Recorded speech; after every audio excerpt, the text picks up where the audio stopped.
Welcome to the Keto Geek Podcast. Let's do this. Health, nutrition, fitness, low-carb lifestyle. Hello, everybody. Welcome back to our Keto Geek Podcast. This is your host, Fahad here. And this is the first time I've actually said my own name on this podcast. And the reason is that I actually now have an active Instagram account, which you guys can follow, which is at FAHADAKG. Once again, it is FAHADAKG. And over there, I will be taking or segmenting away some of the educational component and the podcast component of Keto Geek to that account. And the reason is because we want to focus on what Keto Geek originally was, which was a product-based business where we focus on creating kick-ass food and all that kind of stuff. So we just wanted to clean things up a little bit. So please go ahead and follow me, and we can have a chat, and you guys can have direct access to me anytime you want. So, the second thing I wanted to talk about is a few people have asked me, what kind of diet do I follow? So, on days that I am working, I will have a feeding window between 4 p.m. to 8 p.m. or 9 p.m. And I will eat as much steak as I can, and I will stack that with one of our Keto Geek energy pods. And that will be my meal. Like, for example, I'll have 2 or 3 rib steaks or New York steaks, whatever is on sale, to be honest. And it has a little bit of fat in it. And then I'll put in, let's say, like the chocolate energy pod that we have, the chocolate fudge one. I love that one. So I just throw that into my plate right next to all my steaks. So that's like what I do on busy days. On days that I'm off, I have a little bit more relaxed sort of attitude towards my food, which is I will consume steak throughout the day. Whenever I feel like I'm just don't want to do anything, I'll just go to the grill and just cook some steak. And then I'll eat one of the pods again throughout the day. And before gym or workout or my hardcore yoga stuff, I will sometimes consume a pre-workout, and that will have about 10 grams of dextrose in it. And yes, dextrose is a very fast-absorbing carb, so I do take that. So today we had, as we're continuing with our crazy theme, we had Amber O'Hearn on our podcast. Who is she? Well, she is a computer and cognitive scientist by training, but she has been studying the low-carb ketogenic diets on her own since the 90s. In 2012, she started 2 whimsical blogs as a place to explore her own questions. One of them is ketotic.org, which is ketotic.org, and that looks at the science behind the ketogenic diets. And the second one is Empiri, which is empiri.ca, and it's a personal website where which is dedicated to a carnivorous way of eating. Anyway, let's get to it. I had a blast during this podcast. It gets really hardcore and controversial. Just giving you guys a little bit of warning. There's some tough stuff in there, but tough things need to be talked about. Some of the controversial issues need to be talked about, and that's exactly what we did. I hope you guys have a fun time listening. So we're continuing this wonderful trend of bringing carnivorous zero-carbers to our Keto Geek podcast, and today we have Amber O'Hearn on board with us. Amber, how art thou? I am doing great. Thank you. How are you? I'm doing fantastic. We are busy with our Keto Geek production, kitchen, website, all that crazy stuff. But I was really looking forward to this conversation. Sean Baker, Peter, all of these people who have already been on this podcast were just pointing. There was like these stars aligning together, pointing towards you. So now I've finally been able to get a hold of you and converged. We call you guys the Carnivores of the Apocalypse backstage. So first of all, do you have anything you would like to add before I start bombarding you with 500,000 questions? No, I just want to say that I really like the Carnivores of the Apocalypse because I consider the modern era to be the post-apocalyptic era of the downfall of man after losing megafauna. And since that was such a huge resource, all of the societies that we've developed ever since then have been living in this post-apocalyptic world, and the different strategies that we've come up to try to cope with that nutritionally have been varied, and some of them have worked and some of them haven't. All right, let's move away from a little bit of that doom and gloom that we just brought upon the listeners. So first of all, let's delve into your backstory here. How did you get introduced into the zero-carb lifestyle? Where did all this journey begin for you? Well, it was a long, arduous, circuitous route, really, because I was brought up vegetarian, and I read vegetarian literature when I was a child, and I thought that was nutritionally sound and well argued. And it wasn't until I was struggling with weight problems when I was in my late teens, 19 or 20, that I really started to see the consequences of that, I think. And it took me another few years before I even discovered low-carb diets. I actually had heard of them, but I thought they were so obviously ridiculous that I didn't even go any further.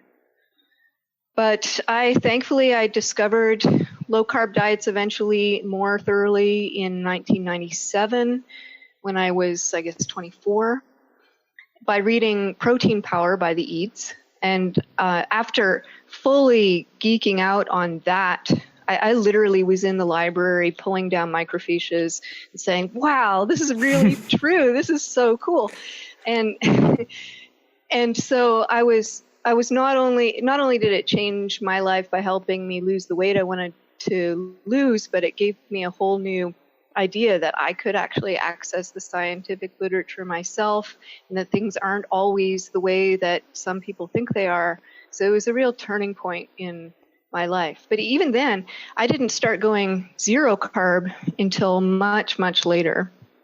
I was on a low carb diet for 12 years before I discovered this way of eating. And what happened was, I don't know, I can't pinpoint exactly the reasons, but I think my pregnancies may have had something to do with it. I had gained weight during them, and then not lost it all, and then continued to very gradually be gaining weight even while maintaining a low carb diet. And it was really distressing because I didn't know what was going on. The thing that I knew had worked for me, the thing that I was understanding, or I thought I was understanding physiologically, wasn't preventing it.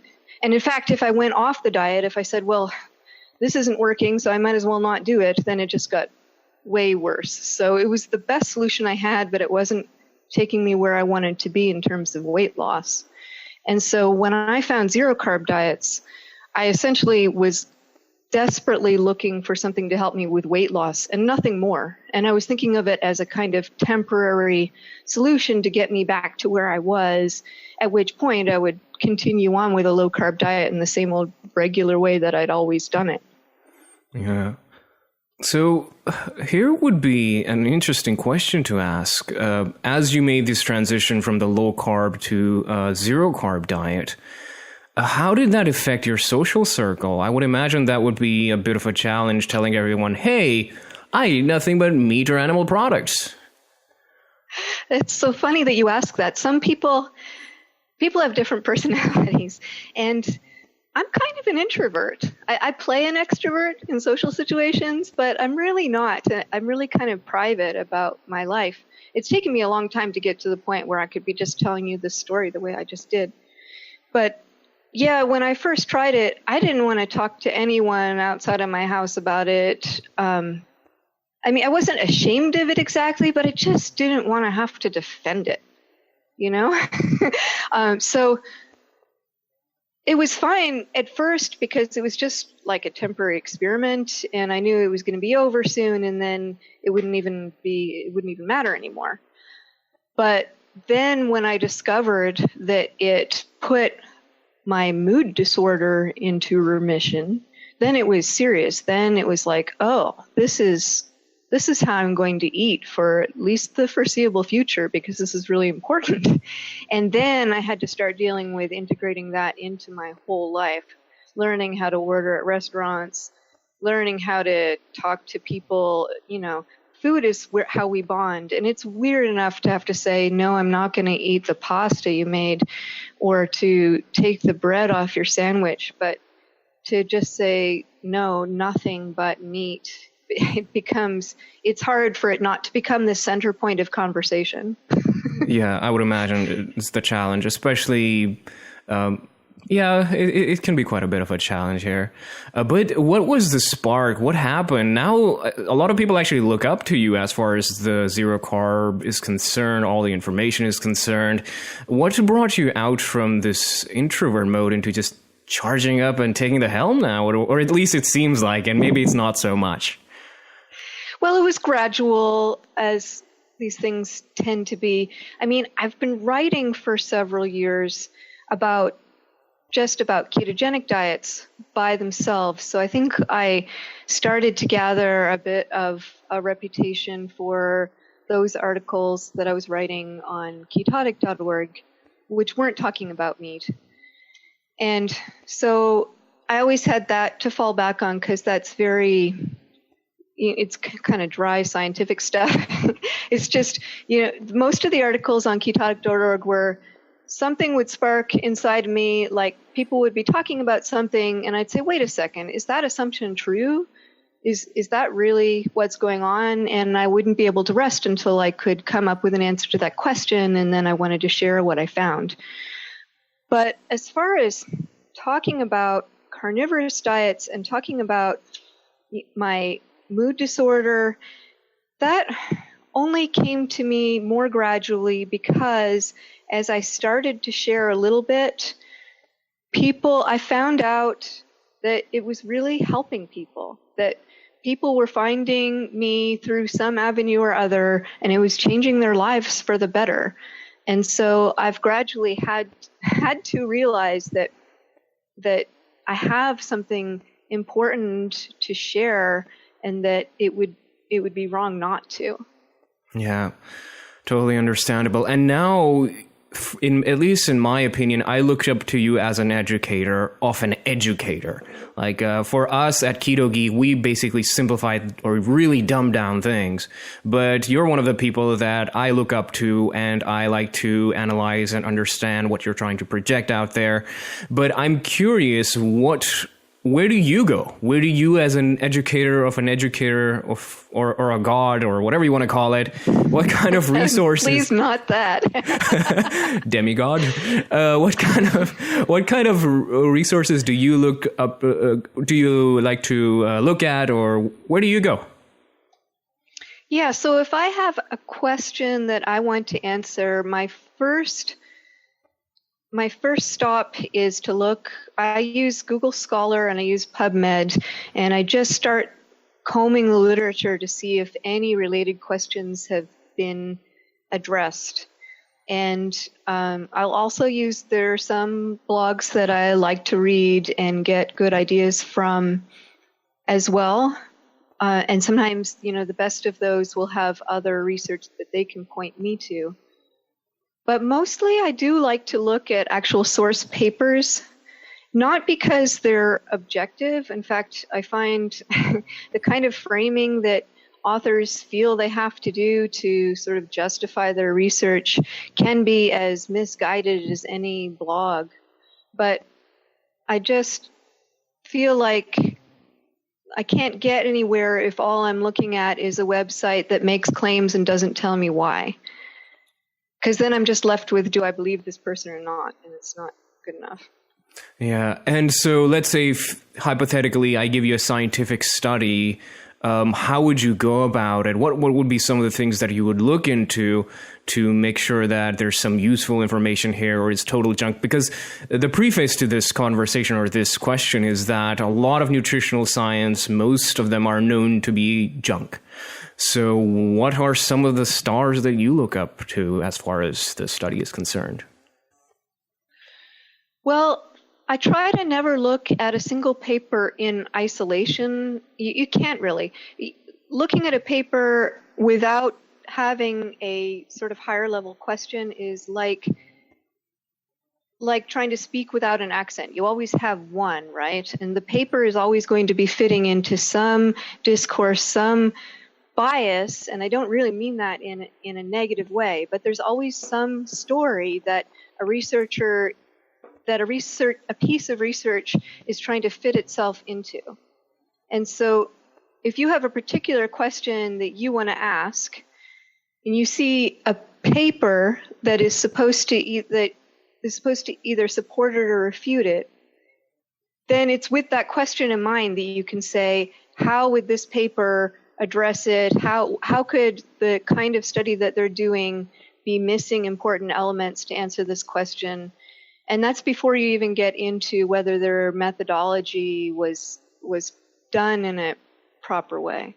Because I do really think that if you have generally, for example, if you think that ketogenic diets are really generally healthy, and the papers that you're going to find about it should support general health, then you're going to have a much different interpretation than if you think ketogenics are basically dangerous hacks that you should only engage in special conditions, and we should always be on the lookout for problems coming up. You're just going to see different things. Yeah, and that seems to be it seems to confuse. I would imagine it would confuse a lot of people because of this bias that you're stating here, the intrinsic bias or some sort of an agenda that might be carried out there. So, yeah. Another problem that I personally face is that when I look up at a scientific study, all I see most of the time is the abstract, and you have to pay a huge amount of money to go beyond that. So I've asked this question before in one of my previous podcasts, but what's your take on that? Do you have ways to go beyond it? Do you buy the paper? What do you do? Yes, that's an excellent question. I'm glad you asked it. So sometimes an abstract is a really good representation of what's in the paper. Like sometimes the abstract will say, we did this thing with this many people, and this was the error bound of the exact results we got, and so we concluded this. And then you don't even, then you look at the paper to just, do a kind of crossing your T's, because basically it tells you what the observations are. But other abstracts are much more normative. They just tell you what they think in a very qualitative way, and you can't tell if their paper supports their conclusions or not. So I do think it's really important to look into the paper and at least find the source of the claim in a more direct way and figure out exactly what they did to get that. And it's really sad that so many papers are restricted access. It seems like, I would argue that people should have a right to information if it's about science, in the same way that people should have a right to education. And so I'm not affiliated with a university right now. There were times in the past where I was, and I was able to get a lot of papers. But what I do right now is I use Sci-Hub. Have you heard of them? No, I just use ResearchGate. ResearchGate sometimes works. But Sci-Hub, it's sci-hub.cc, and they have a search, and you can find papers which they serve up freely and without regard to copyright. So what I'm advising is not technically legal in the States. But if you want to get papers that's what I would advise you to do. So, And then click the donate button. all right. Do you have a donate button on your website by any chance? I have recently opened a Patreon account, and so there's something you can click to go through there. And I know that's a subscription model, and it can be, some people find it annoying to be asked to subscribe to something and then have that continue, and I totally get that. So if you don't want to do that, I think there might still be a Bitcoin address on there that you could donate to, or PayPal. Well, while we were having Flying Dutchmans at In-N-Out, Corey and I were like, hey, what if we just buy out Amber totally and just claim her for Keto Geek? That would be kind of awesome. So one of the things that was mentioned in one of our previous podcasts was the protein deficiency in our country. And the word is that you think that there is some sort of a deficiency. I don't know if that's correct. And if it is, what are some of the symptoms of it? Well, I do think that, first of all, the recommendations for protein are too low. I've detailed that on one of my articles. I think the RDA currently is 0.8 grams per kilogram a day. And I've done some research to argue that it should be 1.2 to 1.4 grams per kilogram of ideal weight. And then another problem is that not all protein is the same. You can't really compare protein that's derived from plants to protein that's derived from animals because it's not so bioavailable, and eating the plant can actually make it less well absorbed. So there are problems like that. But another problem that I think is contributing to protein deficiency in the modern world is that foods that are low in protein abound. And when you eat, there's some evidence to suggest that satiety is driven by the need for protein, and you're basically going to keep eating until you get enough protein. But if foods are low enough in protein, you're just not going to physically be able to eat that much. You're going to overeat. You're going to be unhealthy from overeating, and you're still going to feel hungry, but you're still not going to have enough protein. And I think that's one of the major problems that we're facing today, is that we are protein malnourished, even though we're eating as much as we can. Yeah. So one of the terms that gets thrown around is incomplete and complete sources of protein. Would you like to elaborate a little bit on that? Yeah, I got to learn about that when I was a young vegetarian, because it's a big concern in a vegetarian lifestyle. Basically, there's a profile of amino acids that we need for the human body. And if you eat animal-sourced foods, you're going to get more or less exactly what you need.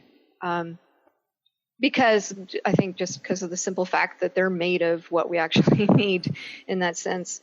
Whereas if you are trying to make up your proteins from plants, some plants will have some of those amino acids and other plants will have others, and you actually have to plan really carefully. You can't just eat willy-nilly of anything and expect to get the right nutritional balance. In fact, generally, I would think the whole notion of balance, which gets bandied around without much deep thought in our nutritional discourse, people say, you have to eat a balanced diet. In fact, it's one of the criticisms levied against the way I ate. It's not balanced. But that whole notion of balance really comes from the world of a plant-based diet, where if you're not really careful about how you plan what you eat, you're not going to get enough of the macronutrients that you need. You're not going to get enough of the micronutrients that you need.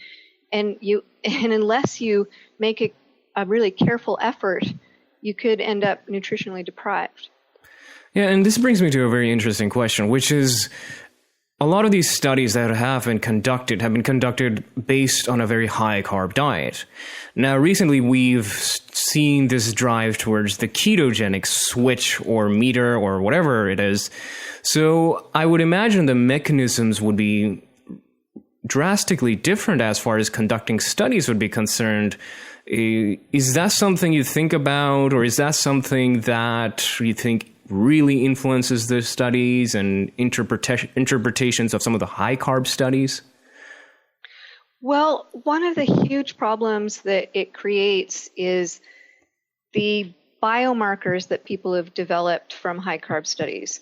So what we expect to see for blood levels of different things, and then what vitamins we expect to need and in what amounts. So if you're looking at the RDA for protein, or if you're looking at the RDA for vitamin C, for example, and you're looking at all the people that you're looking at were on a high carb diet, well, a ketogenic metabolism is actually biochemically quite different. You're producing energy in a different way.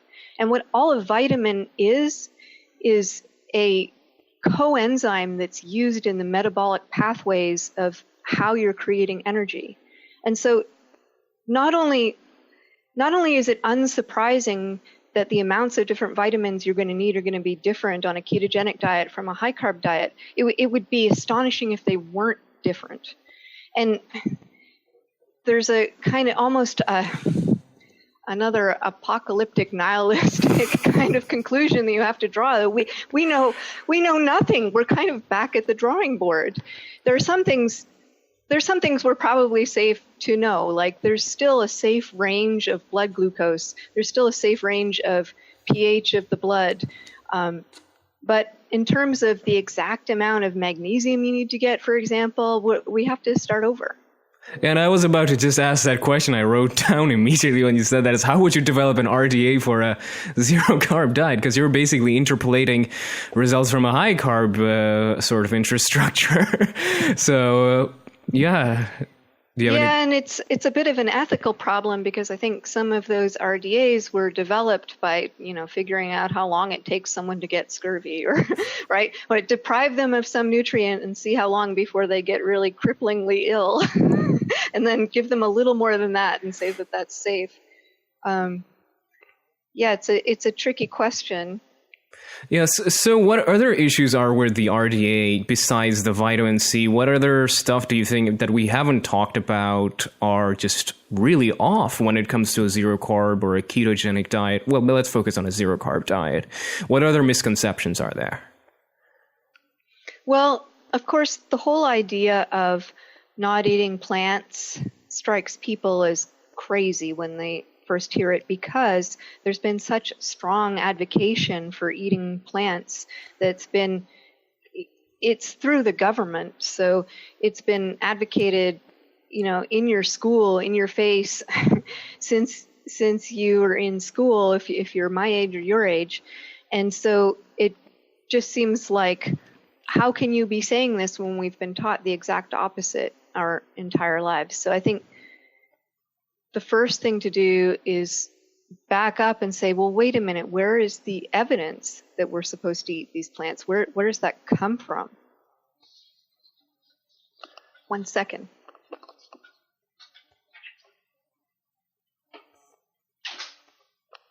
I have a carnivorous pet, and he wanted to go outside. All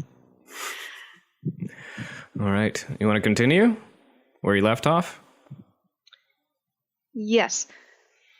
So it turns out, I think a lot of people in our community have been really angry even to find out that what we've been told about saturated fats, about animal fats, about meat, about cholesterol has been not based on good evidence. That it's been based in, for example, epidemiology, which can't prove anything, or in correlative studies where you had groups that there just wasn't enough information to tease apart the variables.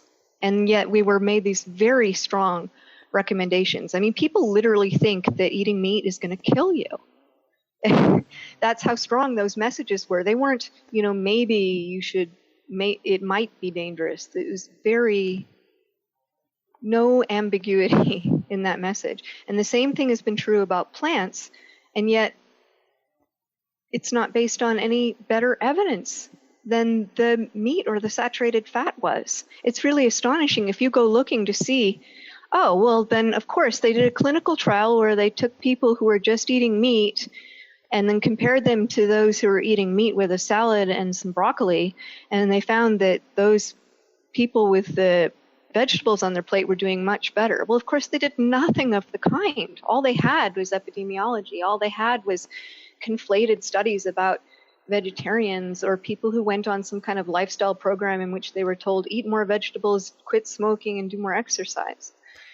Yeah, it seems like in the pursuit of creating beautiful rainbows on our plate, we have dismantled the entire nutritional infrastructure. So not a big fan of that either. And the fact that we were talking about earlier before the podcast, that a lot of the people that are behind Keto, like one of the main people, are pretty much carnivorous by now, and we haven't, as of yet, gotten scurvy or died yet.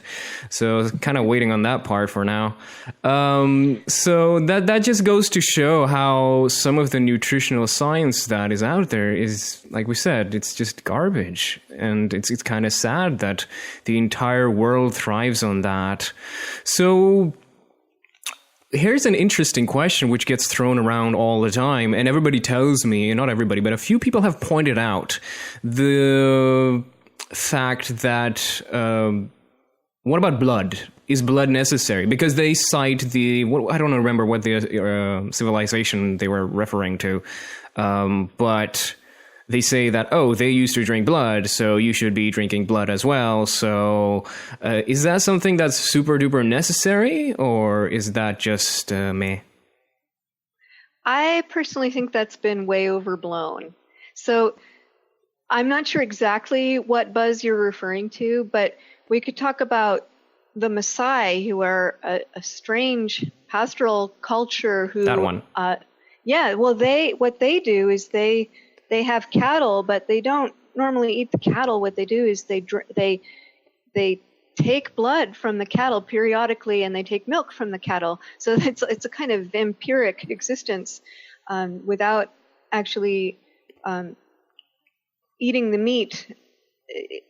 So they're getting, in addition to what we do and consider pretty normal, even though it's also pretty bizarre, which is getting milk from cows, they also get blood. But I don't think that's a very typical way that we've used animals. I certainly think it's a fine one. Blood is very nutritious, but I wouldn't use it as an argument to say that we need it. Okay. Got it. So, yeah, do you have something else to add? I do think that if a hunter-gatherer society had taken down an animal, they wouldn't throw away the blood. They would use it. And there are beautiful pictures of Inuit drinking from fresh kills where they appear to be drinking blood, although it's not quite clear to me that it isn't just myoglobin instead of hemoglobin. But I would say it's not something to be avoided, but nor is it something that I think we need to take special care to get. Yeah. And speaking of this, just before this question runs away from my brain, is there a shelf life on meat that you can consume? I know we have them on our stores where, you can't consume it after 7 days or 8 days, or is that something that could be is different in the light of the new stuff we're talking about? Most meat that's sold here, I believe, has been aged specifically. But in special conditions, so you have it in a very cold room, you like a meat locker where the meat's hanging, and it hangs there for 3 months. That's considered the best meat. But there are people who are sensitive to histamines, and one of the things that happens, the reason why we do that is because the proteins break down and become more tender. And so it creates a very pleasant, desirable kind of cut. But it also increases biogenic amines, which Georgia Eat is a great expert on. And some people have sensitivity to histamine overload. And so that would be an argument for eating it fresher.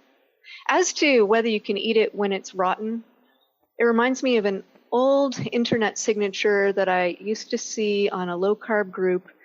He said, red meat's not bad for you. Now, green fuzzy meat, that's bad for you. I don't know. There's a certain point where I won't touch it. It might be a different point where you won't touch it. Awesome. Got it. So this brings us to the next question, which would be, are all meats the same, or do different animals have different kinds? Is there a way to deduce which one's better? Can we make sense out of the animal kingdom? Well, they're definitely different. I don't know about the subtleties between, for example, different ruminant animals. Is a lamb better than beef? I do know, they must be different in some ways, because we can infer that because some people have food intolerances. Some people are very sensitive and they can, for example, eat lamb but not beef, and I don't know why. So there must be nuanced things going on for sure. But at a sort of broad level of what amino acids are you going to get, what fats are you going to get, I would say that even the ruminants aren't substantially different from what you're going to get out of pork. Fish and shellfish do have different nutrient profiles, and I think that there are a lot of nutrients that are harder to get in just muscle meat from a ruminant animal than you could get by eating, say, oysters, if you're into that kind of thing.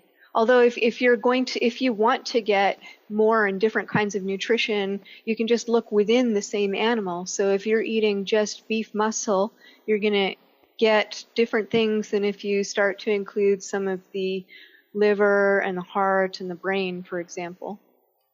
Awesome. So can plants or certain chemicals derived from plants, can they be used in synergy with meat by any chance? I listened to your talk at Keto Fest, and you mentioned that drugs could be potentially useful in certain cases, but of course with side effects. But what about plants in general? Can they be utilized? Sure. First of all, we can derive nutrition from plants, and some people don't seem to be bothered by plants the way that others of us are. So it may be the case that you and I feel best when we don't eat any plants at all, but if we have some plants now and then, like once a week or a few times a month, it's not going to have any real detrimental effect on our health. And then the question of whether we can use them, well, they're definitely a fantastic source of medicinals that people are studying, and we can use those to create certain effects. I drink coffee. That's my plant vice. And I don't consider it a food. I consider it a drug. I'm taking a drug that's plant-derived every day, and I take it in a form that I find particularly pleasant to consume. And I don't think that it's nutritionally necessary, but I like what it does, and I don't feel bad about doing that. I don't feel like I've sort of betrayed anybody by including some coffee in my diet. Yeah. Do you have anything else to add? Yes. Plants, everything that we eat or when we don't eat affects signaling in our body about our nutritional status. So you may have heard of mTOR. When mTOR is signaled, that is a very strong signal that we are fed and that the nutritional environment is there's a lot of nutrition to access in our environment. So our bodies will say, hey, this is a great time to reproduce, for example. There are other things that signal to us that the nutritional environment is not very good, and maybe we should start conserving energy and conserving things. Just fasting itself does that, but it turns out that many of the compounds in bitter plants actually give us an added signal that we're in starvation mode. Many people have suggested that doing a kind of alternation between fed mode and starvation mode is optimal for our bodies. So people who advocate fasting would say You should eat for a while and then spend a couple days not eating, and do that every once in a while, because it allows your body to have this time where it says, oh, let's go into repair. Let's get really efficient. Let's get rid of all the things we don't need. And that can have a very rejuvenating effect on your body. And there are certain longevity mechanisms that are triggered. If you're going to go for an argument like that, you might consider using plants to help signal your body that you're in that starvation mode, because that's in essence what they're signaling. And I think that there's there's definitely an easy evolutionary story behind that. I think when we resort to plants, that's because there are slim pickings, and so it makes a lot of sense that our bodies would interpret ingestion of plants as, whoa, we're in dire straits. Wow. That's an interesting interesting bit of knowledge that has been added to fasting. Interesting perspective on it. And I should add, it's all, just recent hypothetical thoughts I'm having. It's based on real science, but I wouldn't necessarily elevate it to the status of knowledge. It's just, here's some stuff I'm thinking about. No, it's good. These kind of discussions lead to new ideas. Though I would say there's not a whole lot I can add to your caliber of education or knowledge. So, well, on that topic, I would encourage you. I think you're really smart, and I think most of your audience is really smart.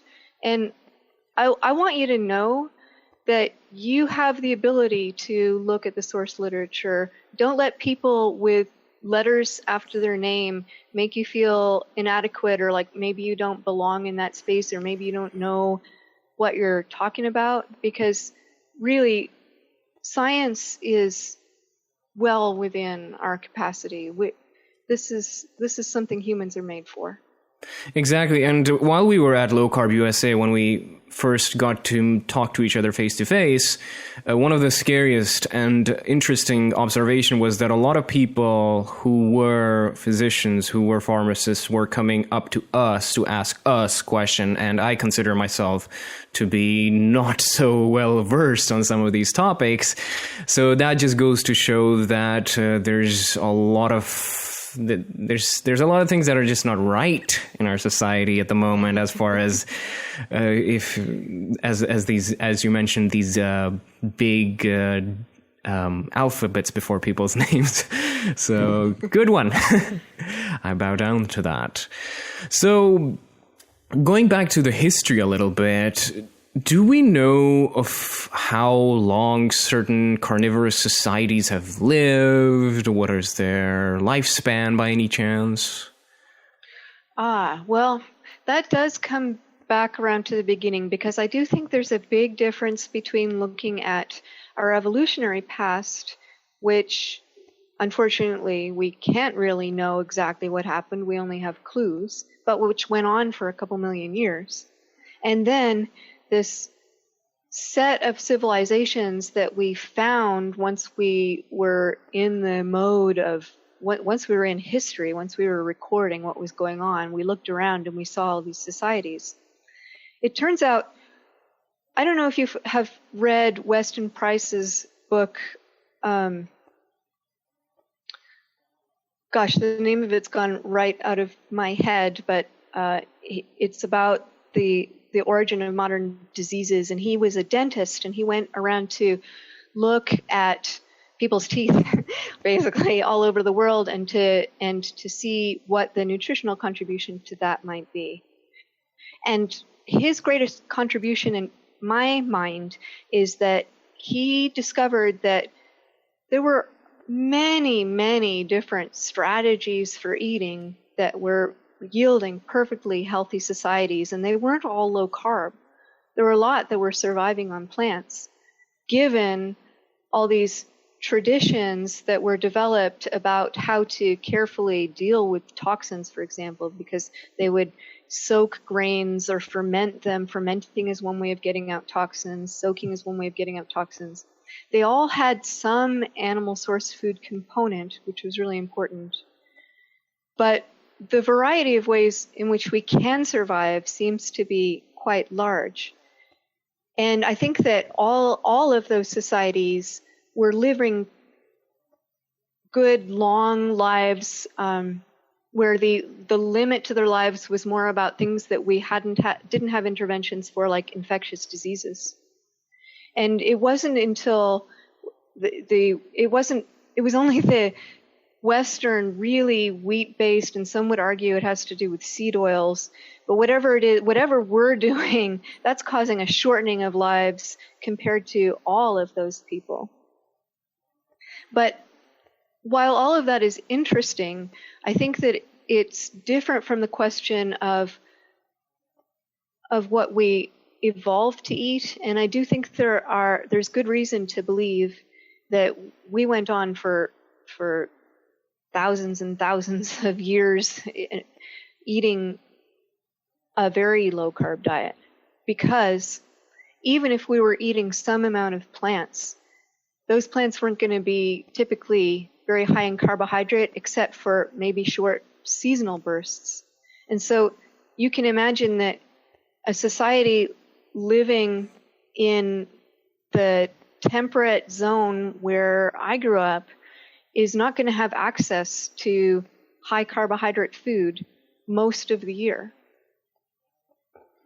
So it seems like there's just way too many factors that are in play, and it's really hard to deduce.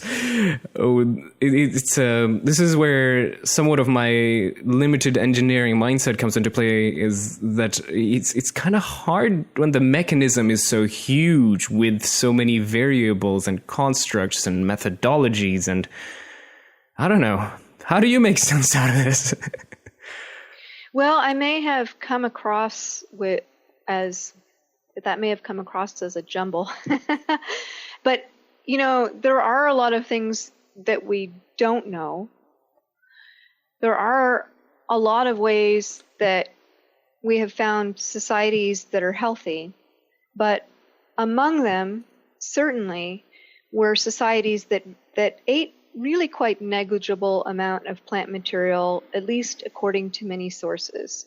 So we have the Inuit, we have the Plains Indians like Dakota, Lakota, we have the Mongolians, we have Gauchos, we have the Maasai, as we already talked about. All of those ate a very low plant diet of mostly meat most of the time. And they were among the societies that we found were thriving.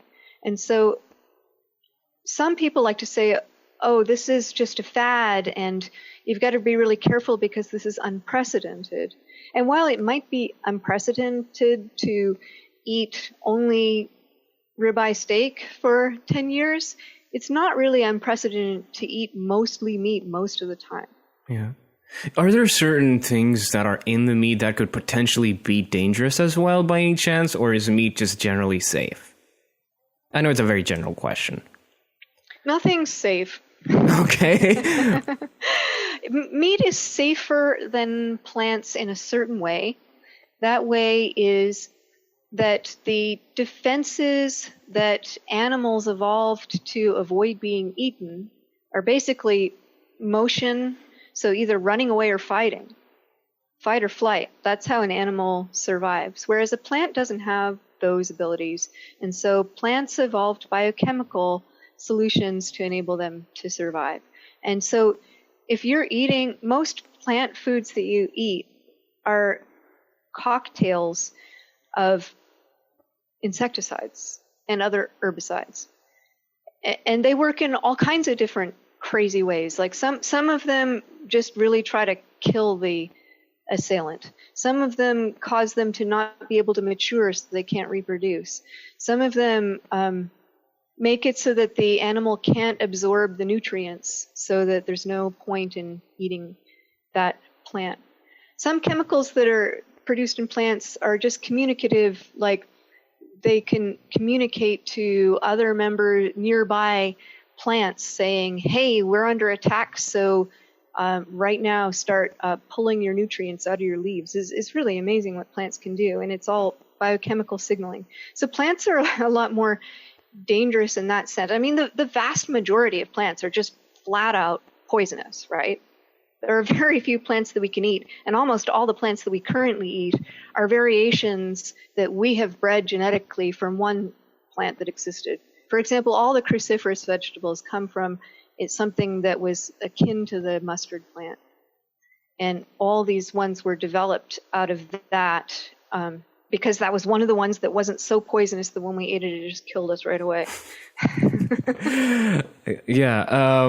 So what kind of biochemicals are in the plants that most people eat on a regular basis that are pretty damaging or could be potentially damaging? I don't know how damaging they are because obviously we have evolved some ability to deal with those toxins. And if we're talking about the plants that we have kept in our diet, then those are the ones that we were able to eat with some regularity without it making us frankly sick. But eventually, I think the load starts to come in. And when we now have all these other stresses on our bodies and environmental factors, it may be that even toxins from plants are beginning to be too much for us. So all the things that you would consider antioxidants or polyphenols, which have been investigated very enthusiastically because of the potential anti-cancer or anti-inflammatory properties, those are often just as likely to be toxic, and it depends on the dose and it depends on what you're trying to do. But there are other ones like terpenoids in citrus fruit. They're in pine, and they're related to turpentine, so it's not good. There are cyanogenics, which are they're related to cyanide, and often those are more concentrated in seeds, but they're also in, for example, the tapioca plant. It can get quite toxic. Right now in some countries in Africa, I think there's a 3% rate of irreversible paralysis or neuropathy from people eating too much of the tapioca plant because it's easy to grow in droughts, but the problem is that the droughts actually concentrate the poison. I think when I did a back of the envelope calculation on it once, it seems like an ounce would be enough to kill a rat if you had a particularly dehydrated sample of the tapioca plant that wasn't properly processed. The tapioca that we get here is probably not going to hurt you because it's gone through a rigorous process to get rid of that. But if you just grew it and ate it, or if you were just a Paleolithic man and you just plucked it and tried to get some nutrition, and mind you, this is going to be a big root that is mostly fiber, and without cooking, even with cooking, you're only going to get a quarter of the sugar that's in there to be able to come out. It's really desperation food. Yeah. Or could it be that that because of evolution, this desperation is what forced us to domesticate a lot of these plants for our use? That's exactly what I think. And of course, now that we have controlled use of fire, we're much more able to release. What we need from them is glucose, because it's not that we need glucose, but we need energy. And if you don't have megafauna anymore, then all of the animals that you're going to hunt are going to be lean, and they're going to be too lean. There's not enough fat. That's what rabbit starvation is. It's what happens when the animals that you hunt are too lean to really support your energy requirements. And so if you can't get energy from fat, you can try to get it from glucose. And if you have the ability to breed plants that have higher yield of glucose and then to cook them so you can release more of it, then I think that's a reason why that's become a viable strategy in the modern hunter-gatherer world. And what's up with these phytochemicals? That word gets thrown all around all the time. What's up with that? I've barely any idea what it's about. Well, it's funny that you use the word phytochemical, because that was the word for a long time until recently. Somebody in the last 10 or 15 years, I think, rebranded that as phytonutrients. I think he might have been a soy salesman. Don't quote me, I could be wrong. But basically, yeah, they're just a class of poisons that the plant produces, and it's sometimes the case that those have medicinal properties that, when isolated and concentrated, could have a beneficial effect if you're having some kind of a problem. But I wouldn't use it as an argument to try to eat plants just, generally. Because first of all, it's going to, just drinking wine and eating chocolate, unfortunately, is not going to prevent your cancer. Yeah, and here's my gripe with it, and I could be the most ignoramus fool here, but I would personally like to see what are the mechanisms that are being triggered by this certain nutrient or chemical, and see if we can isolate that process and duplicate it in certain ways in a proper controlled setting, rather than just brand it as, phytonutrients, and let's just everybody consume them. So that would be my people do that. I mean, that's kind of like if I say to someone in a sort of general forum like Twitter, for example, if I say there's no evidence that plants are actually good for us, usually someone will come up from somewhere, they'll trot out some experiment that says, look, if you took broccoli and you concentrated it and isolated it so that it's like you're drinking many, many times the amount of normal broccoli, then it's been shown to have X and Y effect in a neuron. And that's perfectly true, but I just don't see it as relevant to the question of eating plants. If you want to take a medicine, go ahead and take a medicine, but why eat a plant to do that? Yeah, and that makes sense. And I agree with that. And that's one of the topics that we consistently talk about behind the scenes at Keto Geek. And we're talking about, can we simplify food and nutrition? Can we start from the basics rather than trying to, in other words, instead of trying to build a spaceship, let's build a wheel for a start and then start to work towards making a car and a spaceship. So that's how we sort of try to think about it. So I don't know what your thoughts are on that. Well, I guess the question that I would like to see answered and that we don't have the proper science on is whether or not there is some benefit in the context of, if you want to start with a wheel, or maybe a better analogy is your minimum viable product from software engineering. Sometimes people will talk about making something that has just the most basic feature that actually works, and then add features to that once you've already got something working. Well, if you're eating a diet of only meat, for almost everyone I've talked to has felt great doing that. So start with that. And then say, well, what happens if I start adding in addition to that, I start eating a bowl of spinach every day? Does that make me better? Does it make me worse? Is it basically no effect? For me, for example, I've gone without coffee just to see what would happen. I think, there's a certain onus of responsibility on me because, I advocate for people to try a diet without plants because it had such a great effect on me. And one of the things that I like to say is, people get really used to feeling cruddy that they don't really realize that they do, and they don't really realize how much better they might actually feel if they took plants out of their diet.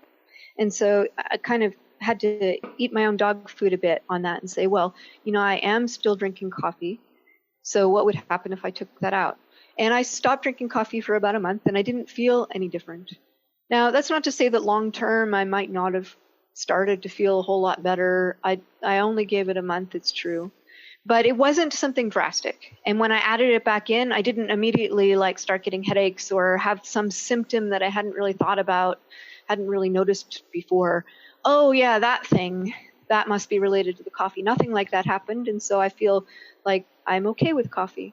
And so for me, I think that starting with something really basic that is going to cover all your bases nutritionally, which meat does, and then start playing around with adding more and finding out if you can improve or if it really was better to exclude that, is a good way to go.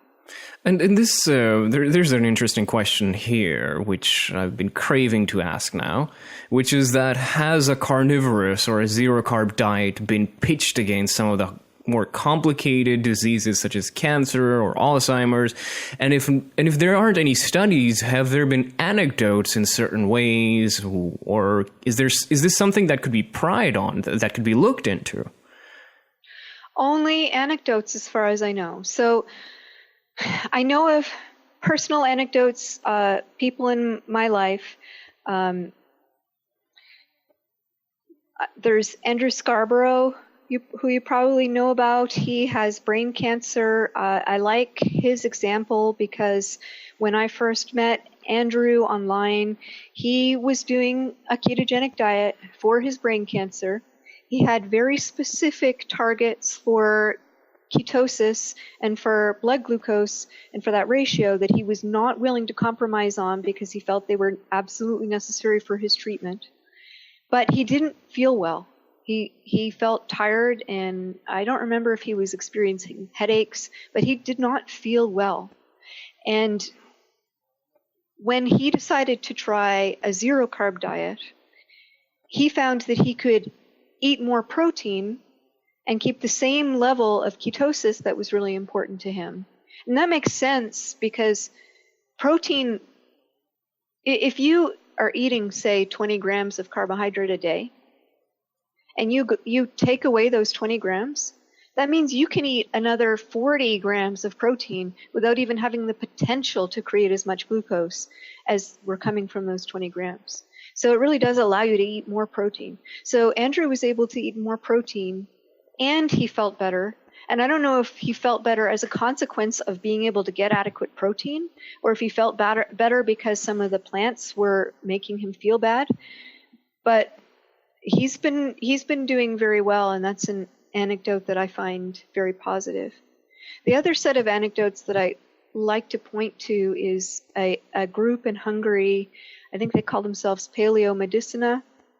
They treat their patients with what they call a Paleolithic ketogenic diet, by which they mean basically a meat and fat diet only. Some of their patients are able to eat some limited amount of vegetables, but much more limited than the classical ketogenic diet.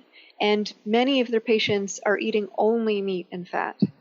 And so they've reported some case studies that have been very positive. And one of the things that they've stressed is that their patients aren't seeing the side effects that doctors in the West using a garden variety ketogenic diet are seeing. And so I think that's quite hopeful. But it's not at the level of a large clinical trial. And it'll be exciting if someone decides to pick that up. That would be a tough sell, I guess. But this brings me to a very interesting point, which is if you look at any of the studies, at least on the abstract part of it, they don't tell you the exact macro breakdowns. They don't tell you what their focuses are. You can't really tell what kind of ketogenic diet they're following, what kind of protocols they're following. It just says a ketogenic diet was used. Now, I'm playing a bit of a devil's advocate here, but a lot of ketogenic diets say, oh, it is perfect for weight loss. It is perfect for, let's say, fighting off blah, blah, blah disease. But the underlying mechanisms are still hidden. What are some of the switches that are turning on? That's something that just doesn't seem to be there in those abstracts. Well, there is a pretty good literature that dives into plausible mechanisms, especially going back to studies on epilepsy. People have studied whether it's the ketone bodies themselves, for example, that are creating benefits, or whether it's some other kind of signaling like neurogenesis or mitochondrial biogenesis. Both of those things get upregulated on ketogenic diets, and those have positive effects. People talk about histone deacetylase inhibitors, which are studied in the longevity context, and those are positively affected by ketogenic diets. So we know some of the mechanisms, Well, we don't know all of them. I mean, even the idea about insulin resistance is that like the exact workings of what's going on there is not agreed upon or fully understood. But none of that has any real bearing on the effect, right? Like, no matter what mechanism someone comes up with or, gets shown to be wrong, it can't undo the fact that a low-carb diet performed better than a low-fat diet in a clinical trial. You can't take away those observations. You could say, oh, we've figured out that there's a factor they didn't account for, and that would be something. But you can't take away the basic observation. It doesn't depend on the explanation. Yeah. So let's talk about goose chases. Are there any specific biomarkers? Are there any specific biomarkers that you think we are still studying? I mean, cholesterol seems to be one of them, but do you know of some of them which are just a wild goose chase and we're just expending too much time and energy of them? And don't worry, we're going to get into the microbiome in just a minute. Well, cholesterol is measured in very different ways. I think it's long been demonstrated that LDL cholesterol is not a very good marker for heart disease, but it seems that most of the wider world of medicine isn't acknowledging that, and it's really frustrating to see people going after it over and over again when we know that markers like HDL and triglyceride are much more predictive. But there are some other things that people talk about that really get my goat when people bring them up. One of them is thyroid, and in particular T3, because T3 is lower on a low-carb diet. It is, but it's lower in a healthy way.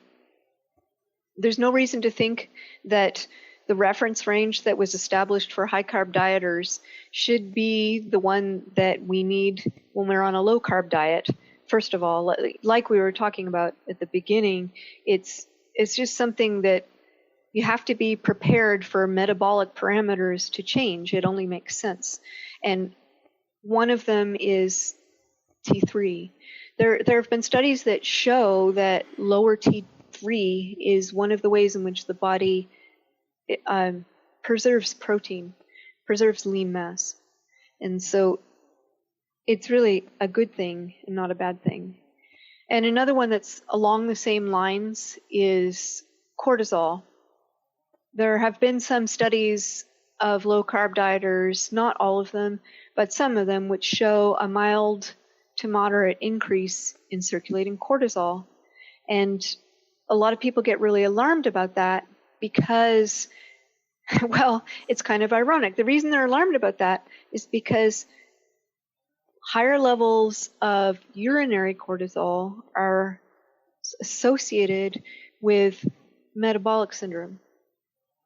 And so we're in this bizarre position where some researchers are doing a study which says, oh, the low-carb diet had a really great effect on all the biomarkers of metabolic syndrome, but we're not going to recommend it because cortisol got elevated, and so we think maybe it's going to cause metabolic syndrome, which is just so backwards I can hardly even fathom it.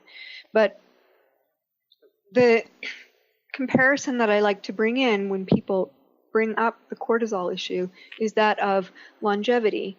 So if you're a researcher who knows that the intervention that you're giving to your subjects, for example, mice, suppose you have this intervention and you know it's going to have a positive effect on the mice. It's going to increase their lives and it's going to make them healthier in a bunch of different ways. And so you give your mice the intervention, you see that it had this great effect. I mean, it increased their lifespan and made them healthier, so it's got to be good for them, right? And then you look at some of their biomarkers, you're going to find that they have mild to moderate increases in cortisol. So does a longevity researcher say, oh, gee, well, it extended their lifespan and made them healthier, but maybe we shouldn't do this because it's elevated their cortisol? No, of course they don't. In fact, what they do is they say, oh, well, this has got to be one of the ways, one of the mechanisms in which lifespan is extended. And then they notice, oh yeah, well, cortisol is actually a potent anti-inflammatory. So maybe what's happening is this diet is reducing inflammation and causing them to live longer in part through that mechanism. So again, it comes back to what biases does the researcher have to begin with? When you look at data points, what is it that you're looking for that has a huge effect on how you're going to interpret the data? Wow. So let's get into some controversial questions right away, because we haven't been controversial enough. So Okay. well, let's talk about raising kids in a carnivorous diet. Is that possible? Is that doable? Is that ideal? What's up with that? I think it's great, but it may be a little bit unrealistic just because of the societal demands. I have 3 children, and I have been eating a low-carb diet since before I had any of them, and so all of them were brought up on a basically low-carb diet. But if we went outside of the home, I didn't, stop them from having birthday cake or whatever, because I figured they're learning at home how to eat a healthy diet, and they're learning how to make choices and what the trade-offs are. However, after my 3rd child that I myself had gone on this carnivorous diet, and so his initial diet was also carnivorous. I weaned him. His first foods were beef broth with bits of beef on a spoon. He teethed on bones from lamb chops and steaks, and he also teethed on jerky that we made at home. And he didn't have any plants. Well, it's not 100% true. He had bits of things here and there. He had some pumpkin around Halloween time, and he's had baker's chocolate. But for the most part, his diet was just a plant-free diet, just like mine was, until he went into preschool. And at preschool, they were going to have fruit snacks. And I thought, I don't need to single him out. I don't need for him to feel like, oh, I can't be participating in what everybody else is doing and seem to be enjoying so much. So I didn't feel it was necessary to go that far. And I let him have fruit, and he immediately got rashes. And so then I thought, okay, I'm going to send him his own snacks. And he eats plants, even all through preschool.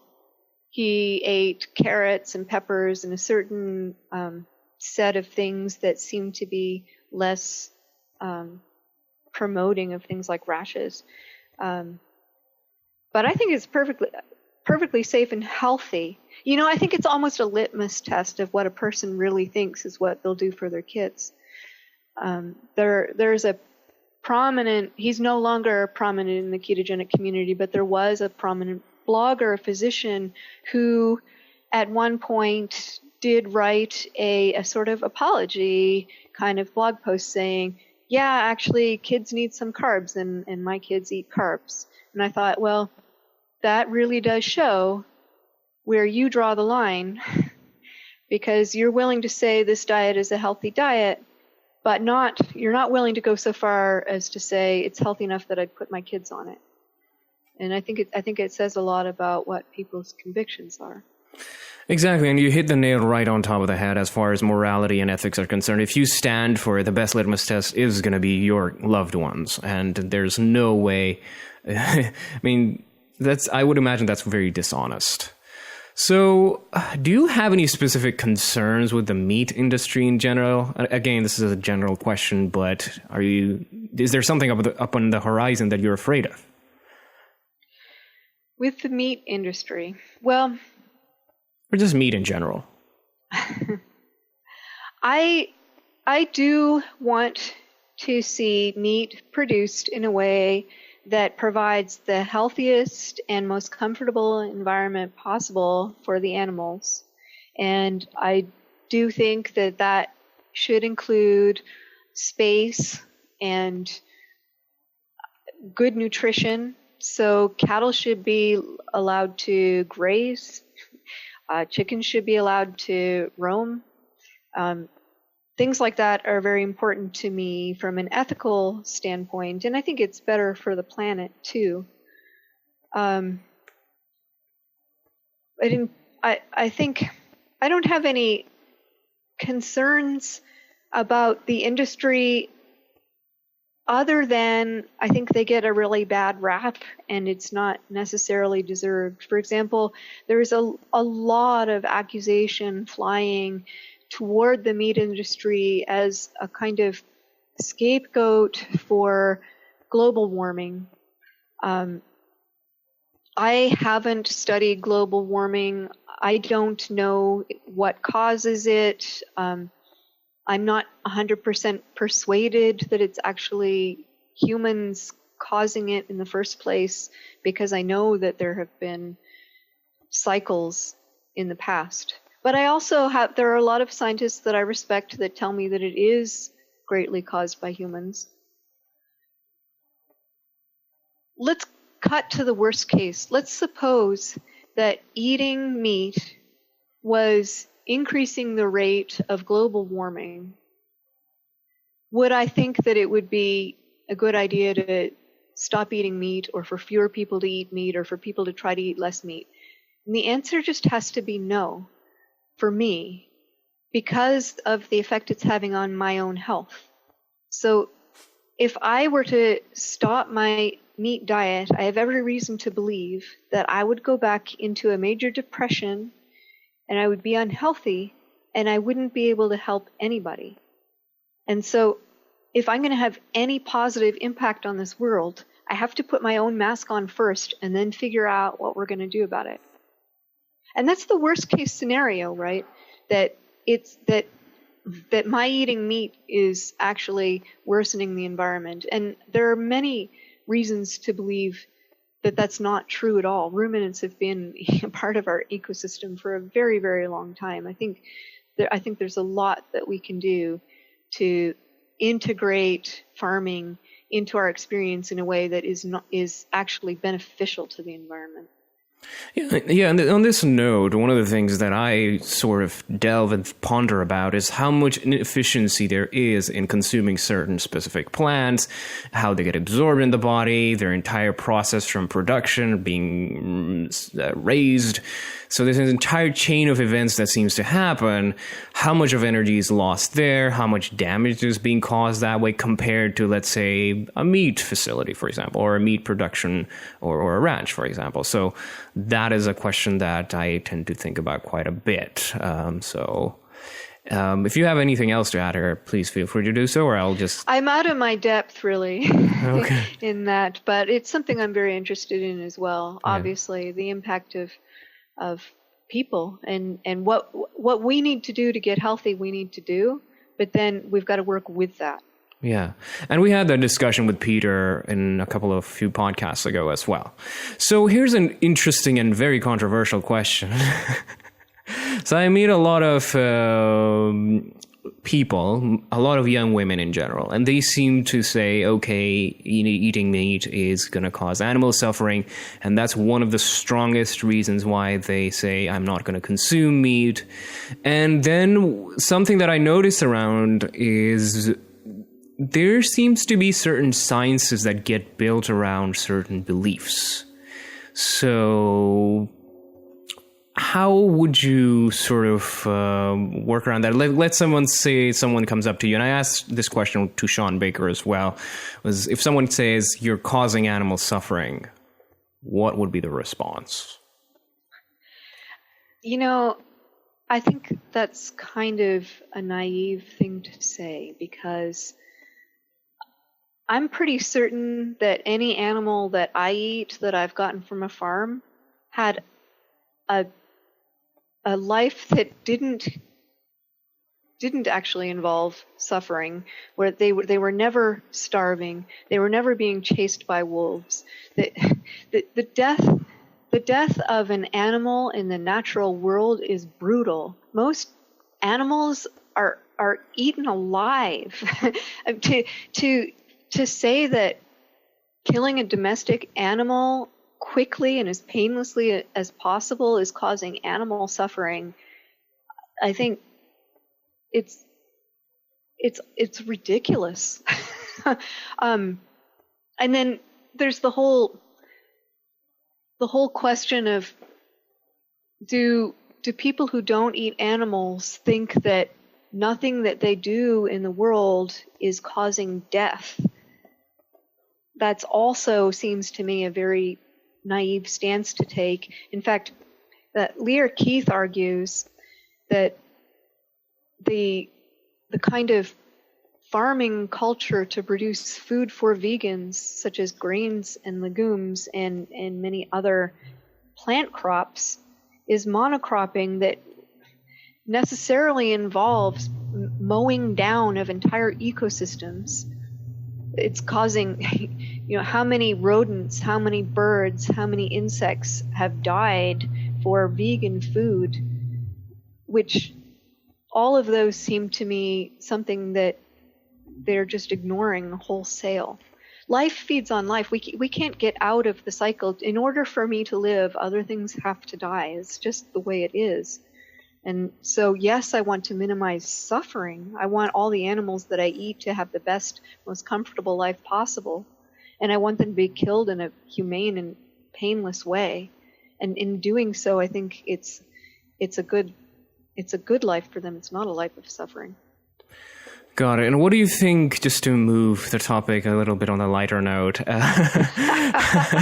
what about insect consumption? Is that something you think about once in a while or once in a blue moon?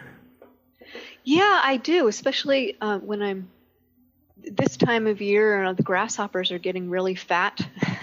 I have not yet gone so far as to catch one and pull off the wings and bite into it.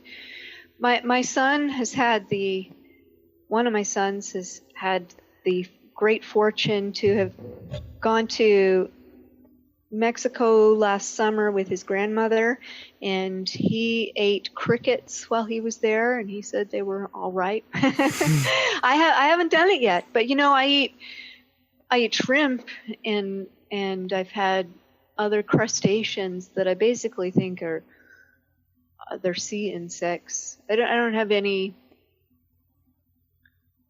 reason to think that they wouldn't be great food. It's just not something I get the opportunity for much, and I haven't sought it out. Yeah, and also honey is supposed to be bee vomit, so there's a lot of things out there that we consume which just doesn't seem too appetizing. So if I were to give you about $1 billion or unlimited amount of money, how would you design a study? How would I design a study? Wow. Seeing that you've been quite a skeptic of studies, now let's give you the power. Let's make you the president of studies. Well, one of the problems that we already talked about is what kind of biomarkers would we be able to find value in, given that if we've established that a biomarker in a high-carb diet is associated with some disease, then knowing what that biomarker comes out like in a low-carb or a zero-carb diet, it only gives us limited information. So a lot of the first kinds of things that come to mind involve putting people on a zero-carb diet and then checking their blood or their tissues for various substances. And it's good to get a baseline in that way, but I don't know if it would tell us anything important, because it involves so much inference. But something that would be really interesting to me to do with studies in zero-carb diets is to have clinical trials of people with medical conditions that put them on zero-carb diets instead of, or in comparison with, regular ketogenic diets, and see if there are better outcomes, if the diet's better tolerated. That, I think, would be deeply interesting. So, for brain cancer, for example, there have been a lot of pilot studies with ketogenic diets. What if we had an arm that was zero carb? Would they do a lot better? Yeah. That kind of study, it goes back to, mechanisms which are fun and interesting, but can always be overturned. Okay. As opposed to observations, which you can't. The patient got better or they didn't, and nothing's going to change that outcome. Awesome. Now we have some community questions real quick. And if you want to blitz through them, we can do that. So it's your call on the matter. I've taken plenty of your time today. I loved every moment of it, by the way. So I'm having a lot of fun, too. You really let me ramble. No, it's great. Some of these questions, some of these really controversial questions need to be addressed. And it may seem like this is pushing the extreme end of a certain topic, but I think we avoid so many of these discussions that in this denial state, we're at loggerheads with each other without actually having a conversation. So, hope that makes sense. But anyway, so just a quick question: what's up with that Bitcoin and carnivore buzz that's going on? Somebody noticed that there's this weird niche of people who are both really into Bitcoin and who are eating zero carb. So you would think carnivory is small enough as it is, right? And to find that there's a huge, relatively speaking, a huge posse of carnivores in the Bitcoin world is rather surprising. And so there was a kind of lifestyle article about that in Inc. a couple weeks ago, and then another one in Vice, just about, wow, isn't this weird? Look at these people. What's the connection? I think there are two connections. One is that both carnivory and cryptocurrencies are something that are going to appeal to a certain kind of personality. That kind of personality is one that rejects certain kinds of authority in the way of telling us what's best for us, and wants to try things on new frontiers. And so that's a real commonality. In fact, you'll find that if you're really into Bitcoin and you're not a carnivore, you might be a vegan. That's also a thing. You know, because it's people who are saying, hey, there's something wrong with the messages that we're getting. They're not based on real science, and we think we should try something else. And so I think that's a great portion of the explanation for why that's going on. And the other one just being that certain people like me and my ex-husband have been talking about carnivory for a while, and he's been a voice in the cryptocurrency for a long time. So just even that personal connection to it is probably part of the explanation as well. Yeah, and you guys inspired me to have our store online to start taking Bitcoins. So well done. So that's two things that you carnivores have changed about us. So here's a question that we just came up with when we were eating a bunch of Flying Dutchmans at In-N-Out, which is food poisoning. Is meat or plant product, which is more likely to do that to you? Or is that just very situational sort of question? They're both culprits, but if you look at the CDC, I think plants are actually technically more responsible for cases of hospitalization. Foodborne illness happens in plants and in meat. So I've had...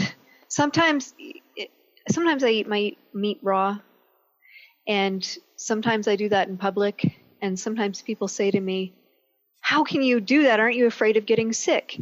And I look at them and say, how can you eat your salad? Aren't you afraid of getting sick? Because it's the green leaves, it's things like strawberries and peppers and spinach, where there are those kinds of outbreaks. It's not uncommon at all. I think it's a bit of a misconception that meat is more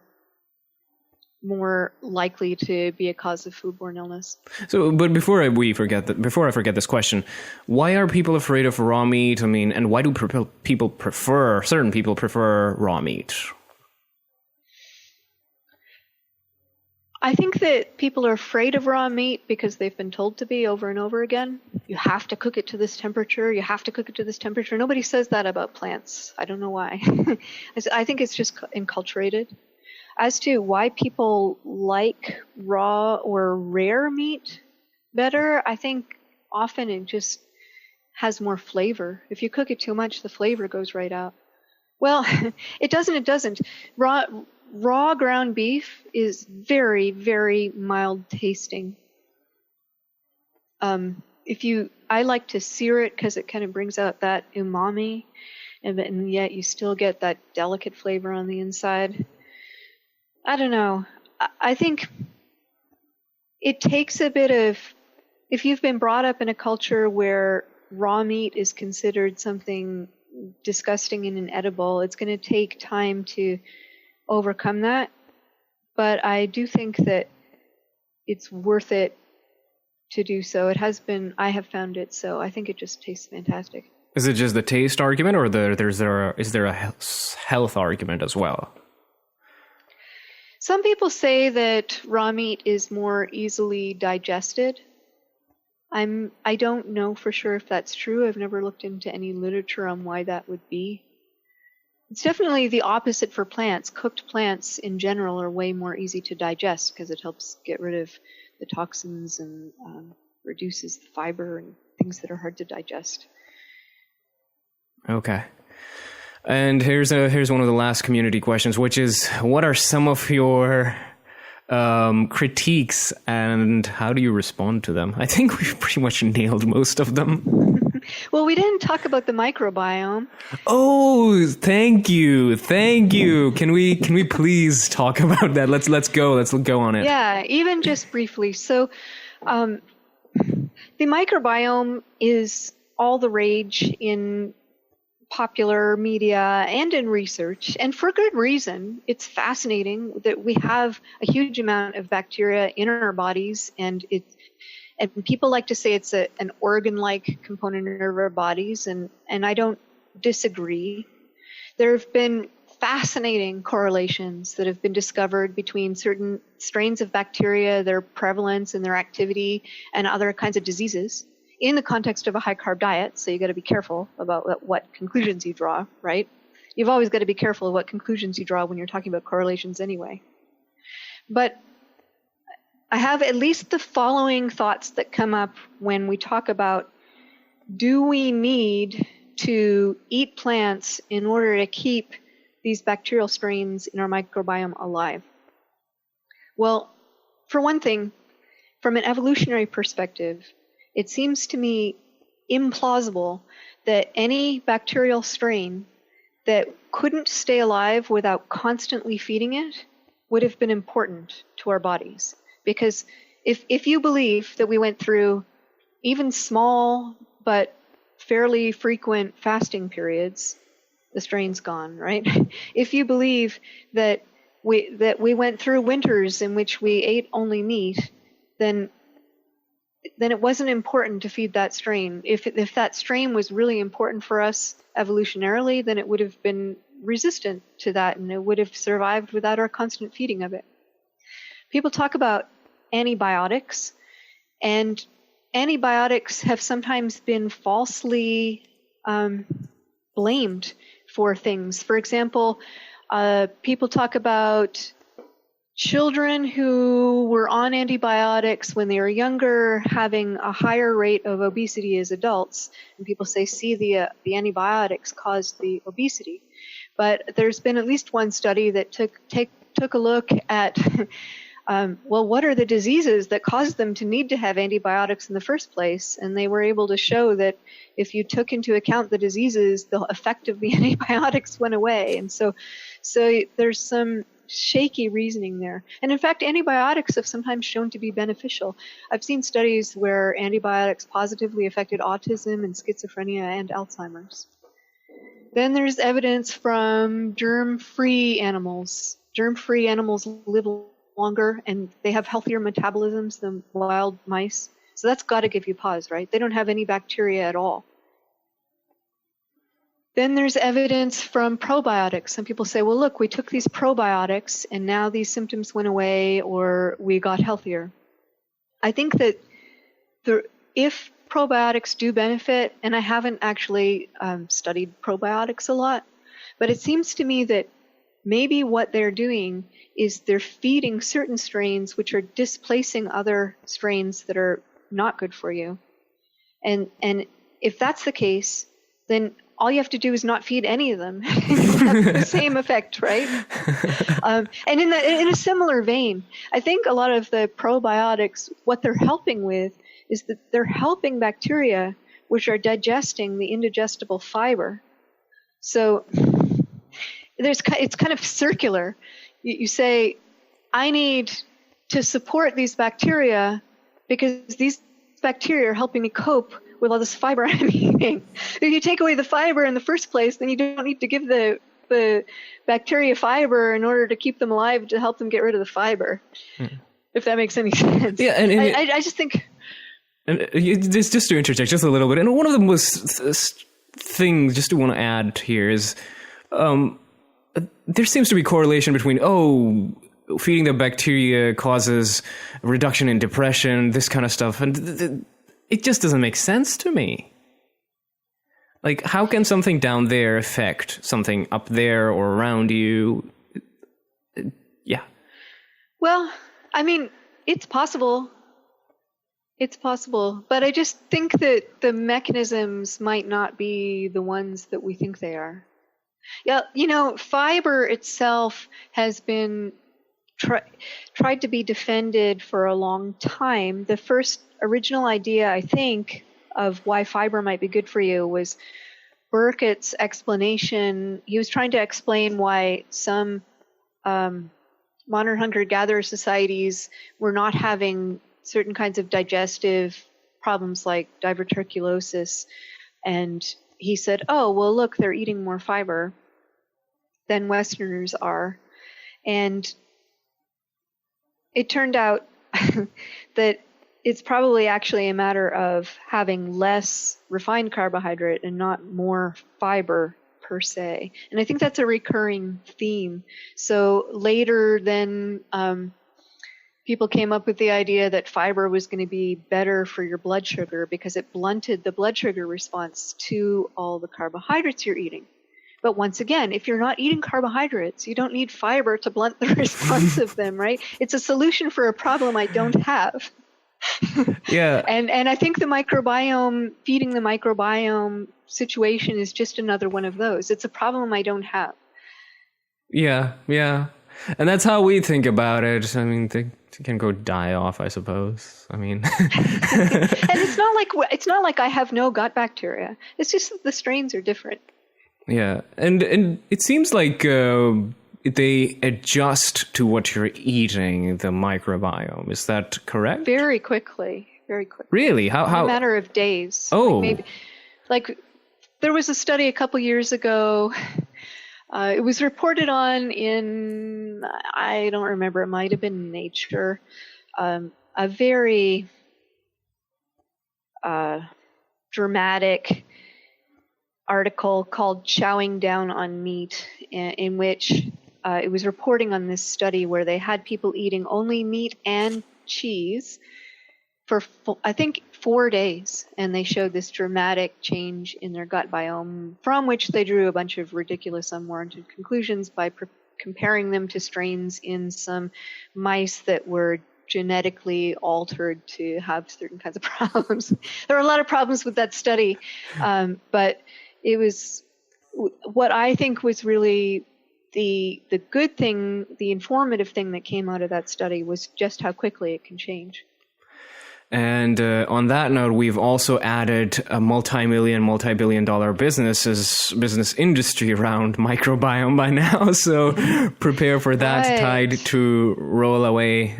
So what's interesting is this whole zero-carb carnivorous diet just obliterates everything out of the water And I don't know if I've mentioned it on my podcast, but when we were done with Sean Baker's podcast, we spent about 2-3 weeks looking at each other's face, wondering what the hell just happened, what just hit us.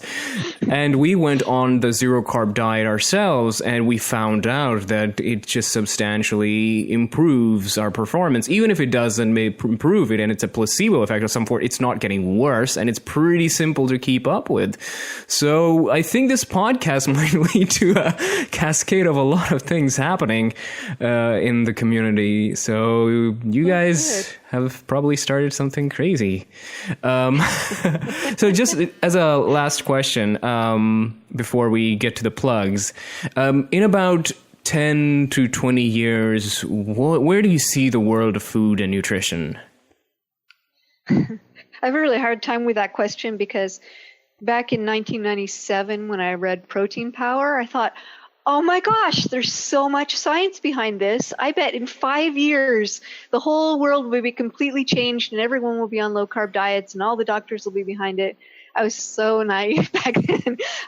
So since that turned out so unlike I expected, ever since then, I've been a little bit, what do they say, cautious about making predictions, especially about the future. I really don't know, but I am hopeful that at least, I don't necessarily think that everyone will have to eat a carnivorous diet to feel their best, though I do suspect that there are a lot of people out there who could feel better on a carnivorous diet and are going to find that out, and that's great. But if my example and Sean Baker's and all these other people who are doing this, if our example is going to have any lasting effect on the world, what I hope that it does is that it just opens the Overton window. It just lets people see that what falls within the realm of possible is much bigger than they thought it was. And if that leads them to something that isn't carnivory, but is something new and helpful to them, that will be just as wonderful to me, if not more, than if they do what I did and it gives them good effect. Awesome. Was that your final message, or do you have a final message? I guess my message is it's safe to try a carnivorous diet, especially if it's short term, you just want to see what it does to you. You should know that it's safe and that you might learn something. And you shouldn't be afraid to do that. If you end up being someone like me who eats a carnivorous diet, then and yet you find that you're able to eat some plants, then you can know that you're doing it for pleasure and not because someone has told you that you have to. Awesome. And I think this pretty much sums it all up. It was a wonderful chat. You are an absolute blast and a smart person, ridiculously overly smart person. Thank you. Too kind. Well, I'm not kind. I'm just stating facts, just being honest. So do you have a few... I would like to plug you in at this point. How can people reach out to you? Yeah, well, you can find me on Twitter. My handle is Keto Carnivore. Or I'm on Facebook, and I have two websites. One is ketotic.org, ketotic.org, and the other is Empirica. It's like the word empirical, but with no L, and the end .ca is the end of it. So those are the best ways to find me. Awesome. And thank you so much, Amber, for being on board. And this will be quite a bit of a thought-provoking process for many people who have been looking forward to this interesting conversation. Thank you. Thank you so much for having me. I've been looking forward to it for a while, too. Thank you for listening to the show. You can visit us at ketogeek.com to check out our premium keto-friendly and low-carb food products, including our infamous energy pods, made from the best ingredients we could find in the entire country. We also recommend signing up for our newsletter at ketogeek.com/signup, where you get exclusive discounts, rewards, product announcements, and the latest content we are working on. You also get a 10% discount on your entire order when you sign up. Go to ketogeek.com/signup to join the low-carb playground.